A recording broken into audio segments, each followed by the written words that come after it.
Zane's heart sank as he looked at Prince Jorah. What are you doing here? Weren't you supposed to be at the Azure Dragon Academy? Are you really a member of the White Wolf Academy? Before he had left Kintyre County, Aerys had said very clearly that he would take Prince Jorah to the Azure Dragon Academy, so Zane wondered what had happened since then. He assumed both Aerys and Elora were still there, as he hadn't seen any sign of them. As he thought about it, another man in the White Wolf Academy robe stepped up to him.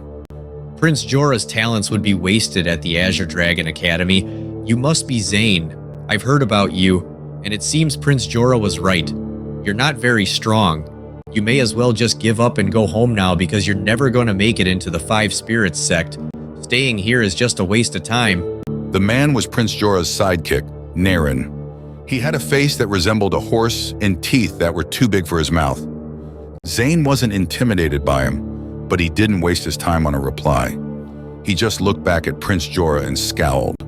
I can help you get through this, as long as you're willing to give me the Heavenly Sword technique and serve me while you're here. After all, it's the only way you'll have a chance of making it into the Five Spirits sect. Give away the Heavenly Sword technique? Not a chance. He was more certain than ever that there was a valuable secret hidden within the Heavenly Sword technique, and he intended to find out what it was. Besides, he would never lower himself to become Prince Jorah's servant. He was intent on becoming a top martial artist and making it into the Five Spirits sect on his own. I'd rather fail than give away my technique. But I'm going to pass, and I'll do it without your help. When he realized that he couldn't persuade Zane, Prince Jorah grew irritated. Well, since you've made your stance clear, let me give you a warning. As an inner disciple of the White Wolf Academy, I can kill you at any time with the wave of my hand. But before I do so, I'm going to make your life a living hell. Zane ignored him and walked toward the second checkpoint. Prince Jorah was infuriated that Zane hadn't acknowledged his threat, and he turned to address Naren. I might need your help later. Anything you need, Your Highness. Naren replied. Prince Jorah nodded. First, let's watch him fail the test. Then you can take care of him. If he does get accepted into the Five Spirits sect, I have plenty of ways to make him back down. I can deal with him without anyone else knowing. Discretion is my specialty. Good. Prince Jorah replied as he watched Zane join the other hopefuls under the white marble monument. Everyone took turns placing their hands on the monument to channel their vital energy. With each one, a different image appeared. Some people found the images upsetting, while others found them inspiring. Barnabas, you're next.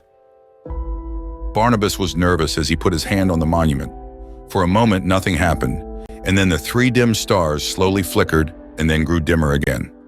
A 3-star talent, no spirit body, an acceptable pass. Next. Barnabas was extremely excited to find out he had passed and would be going on to the next stage. That wasn't difficult at all, Zane. As long as your talent is above 3 stars, you'll be able to pass. If you have a spirit body, you may even get extra points. As the others chatted excitedly amongst themselves, Zane worried about the test, but then he was interrupted by Barnabas tapping him on the shoulder and pointing at something. Look! Barnabas exclaimed in an excited whisper. It's Elena from the Divination Pavilion! Zane looked over and saw Elena approaching the monument, a green ray of light swirling around her. Everyone could see that there was something special about her, and they all had different theories. Her vital energy is at least at the 9th stage of body tempering. The man next to her nodded in agreement. Her cultivation is like nothing I've ever seen in someone her age. With a flick of her finger, the vital energy swirling around Elena flowed into the monument like water. The monument was suddenly enveloped in a blue flame, so intense it looked like it might explode, and the crackling sound of fire intensified. Suddenly, a blood-curdling screech filled the air, and an enormous blue bird emerged from the flames. It looked as though it were made of fire itself, and its otherworldly appearance terrified the onlookers. Above the bird, 6 stars of different colors appeared in the sky. A 6-star talent. I've never seen anything like it. This is a once-in-a-century occurrence.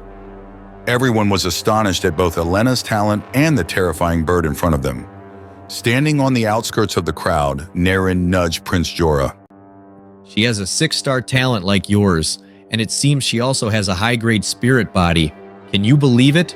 He was busy looking enviously at the spectacle before him, so he didn't notice Prince Jorah's sinister look. Prince Jorah tried to pretend he didn't care, but he couldn't hide his disdain.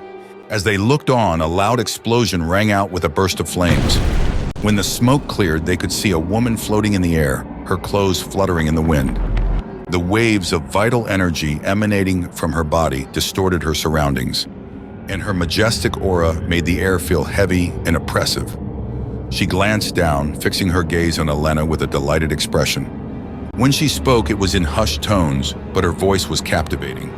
I am Madame Holloway, Dean of the Fire Scorpion Academy. If I'm not mistaken, you have the Emerald Pheasant Spirit Body. We extend an invitation for you to become our disciple. Accept, and no further tests shall be required from this moment. The crowd erupted in an uproar, voicing their astonishment at witnessing such a spectacle. She must be at the intermediate level. I've never seen anyone like that before. Everyone back home is going to be so jealous. Elena was overwhelmed with joy, and she didn't hesitate to accept Madame Holloway's offer.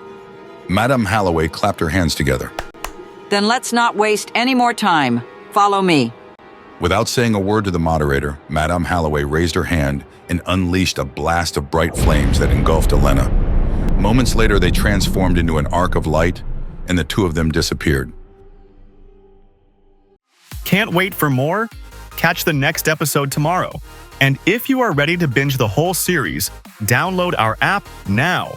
Tap the link in our bio to start your journey.